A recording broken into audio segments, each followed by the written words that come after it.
similar issue in Josh and Lamar, which is they both have, they're different, a very clear stumbling block to getting to where they're trying to get to.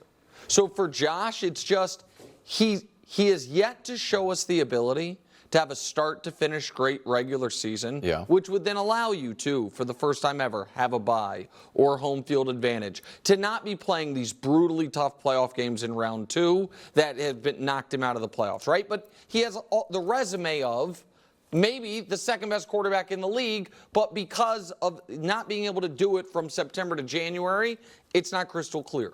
For Lamar, it's very different than that, because you can make a case that from September to January, Lamar's the best quarterback in the league. Yeah, you want to see the case? Yeah, let me see it. First 6 years as a starter. Regular season, Lamar is number 1. Yeah. A 753 win percentage.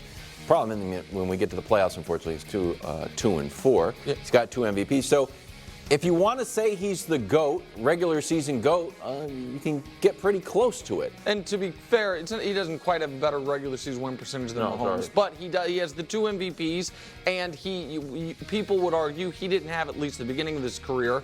The supporting cast Mahomes had the beginning of his, he had to play his rookie season, which took some, which Mahomes didn't have to deal with. But it's then, so now we can put up my graphic because this is what works against him. He is in the regular season since, just throw out his rookie year because it's unfair to him. Since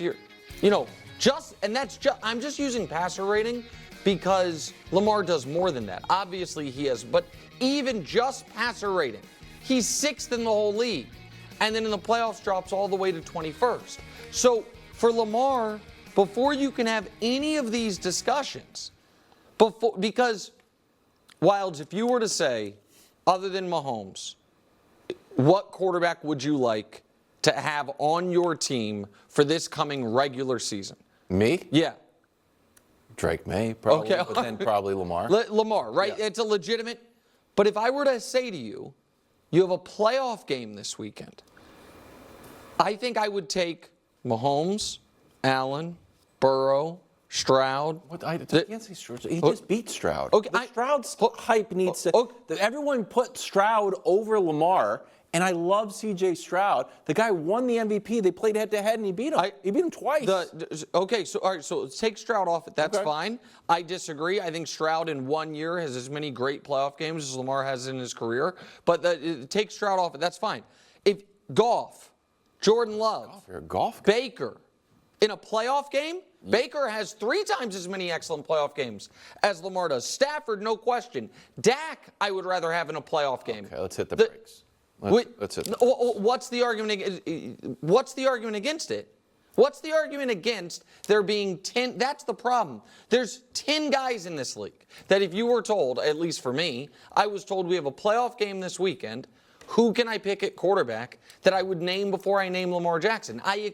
The numbers aren't kind to him in the playoffs. Hopefully it's just small sample size. I mean, it's 6 games. But 6 games, not that small. Playoff games. Kind of small. Who would you rather have in a playoff game this year, Jalen Hurts or Lamar? I like Jalen Hurts. Yeah, I mean, so that's the problem is the dichotomy between it. Because over the course of a regular season, other than Mahomes, you could say Lamar is the clear-cut number 1 draft pick. But over the course of a postseason, I think there's a third of the league you'd rather have. All right, so let's get into the playoffs. Super Bowl odds for the Ravens right now. I didn't even mention Trevor. Oh, my goodness. No, there's a reason you didn't mention Trevor. Yeah, he's good for half. Chiefs 49ers are tied at number 1. Then it's Lamar, then the Lions, then Joe Burrow, and then Jalen Hurts. Baltimore too high, too low, or just right. And I got a hot take brewing here. Oh, do you want to start with it? No, because it's a take that comes after your take. I think they're too high, meaning I don't think they should be 3rd. I think they should be closer to 7th or 8th. Oof. As far as they lost 2 key offensive linemen. They lost multiple members of a great defense and their defensive coordinator. They are in, I think we all agree, the toughest division in the sport, and a schedule that is harder than really imaginable. Their road games are, other than the Giants, their road games are Kansas City, Dallas, Tampa, the Chargers, Houston, and the 3 road divisional opponents. They have one gimme road game all year long. And so, and look at it a different way, Wilds. How many of those games on that schedule do you look at and say, definite easy win? Dub, yep. I count 3. You have got the Raiders, Yep. the Commanders, and the Giants. Yep, that's it. Tough one. I count 3 easy victories. Now, that's not about Baltimore. And by the way, a lot of the AFC North has brutal schedules because you play each other, but Baltimore has the downside of the strength of schedule games, adding those other tough opponents. So it's just a impossibly tough schedule coming off a year where the defense was great and you lose the coordinator. So I just think I think that's too high. And by the way, I heard, gosh darn it, Football Outside, Aaron Schatz this week talking about how they have Baltimore as either the best or the second best team in the league going into this year. Baltimore and San Francisco. Like, a lot of the smart analytics folks love Baltimore. I just think they're overvalued at the moment. Okay, so we talked about, Lamar's playoff struggles. I want to show you another graphic. And this is boiling hot, so I'm not actually going to say it. I'm just going to present some stuff and try to convince you to say it. Ravens in the playoffs under John Harbaugh. Started off really good, 9-4.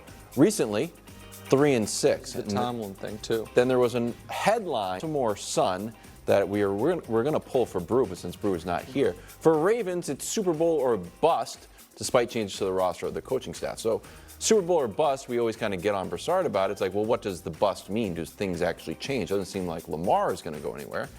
If the Ravens come up short, is it just another run-it-back year? Or is there a chance that I look from the top down and say something's got to change? So here's the thing. I think people have forgotten. One of the reasons John Harbaugh, and it was now 6 years ago, but switched from Flacco to Lamar mid-season was because he was going to get fired. That was like a save my job, pull this parachute type of thing. Now Flacco got Flacco can still play. Evidently. Flacco got hurt and they put Lamar in, but then they stuck with him. People at that time was like, man, haven't won a playoff game. I think they had won 1 playoff game since the Super Bowl. There was a lot of like, did we peak years ago and have just been on the downslope?